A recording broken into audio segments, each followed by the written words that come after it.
ரொம்ப வருஷத்துக்கு அப்புறம் வந்திருக்கோம் டூருக்கு. இல்லை ஹாப்பியா? நாம இப்போ எங்கே வந்திருக்கோம்?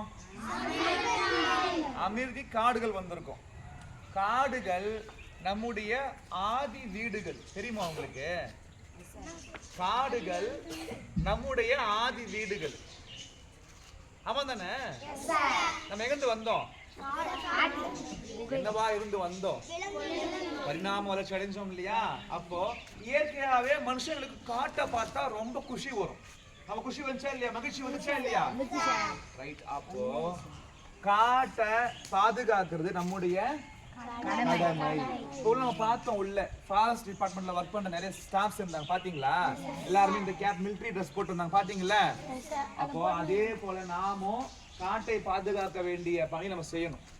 சேம் மகிழ்ச்சியா சுத்தி பார்க்கணும். காட்டை மாசுபடுத்த கூடாது. சேம் நிறைய மரக்கன்றுகளை நட்டு காட்டையும் பாதுகாக்க வேண்டிய கடமை நமக்கு இருக்கு. ஓகேவா? ரைட்.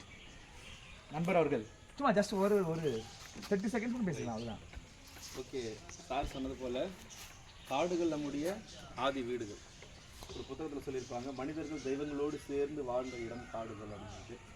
நாகரிகம் அடைந்த பிற்பாடு மனிதர்கள் என்ன பண்ணாங்க? காட்டுகளெல்லாம் அழித்து வாழ்றதுக்காக வீடு கட்ட ஆரம்பிச்சிட்டாங்க. ஆனால் நம்முடைய அரசாங்கம் ஒரு குறிப்பிட்ட அளவு காடுகள் இருந்தால் மட்டும்தான் மனிதன் உயிர் வாழ முடியும் அப்படின்ட்டு பாதுகாக்கப்பட்ட வனப்பகுதி ரிசர்வ்டு ஃபாரஸ்ட்டுன்னு மெயின்டைன் பண்ணுறாங்க. அந்த பகுதியில் இருக்கக்கூடிய காடுகள் அழிக்கக்கூடாது.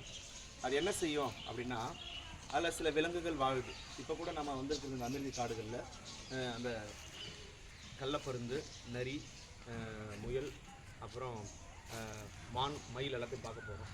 அப்போ இந்த வன உயிரினங்களும் வாழ்கிறது காடு ரொம்ப முக்கியம் இல்லைங்களா? காடுகள் வன உயிரினங்கள் மட்டும்தானா? அதுவும் கிடையாது.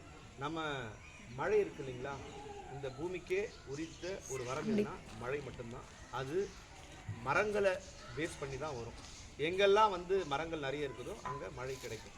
அப்போ காடுகளை நம்ம அரசாங்கம் ஏன் பாதுகாக்குது அப்படின்னா, மழை வளத்தை பாதுகாக்க, பல்லுயிரினங்களை எல்லாத்துக்கும் இது பாதுகாப்பு கொடுக்குறதுனால இந்த காடுகளை அரசாங்கம் பாதுகாக்குது.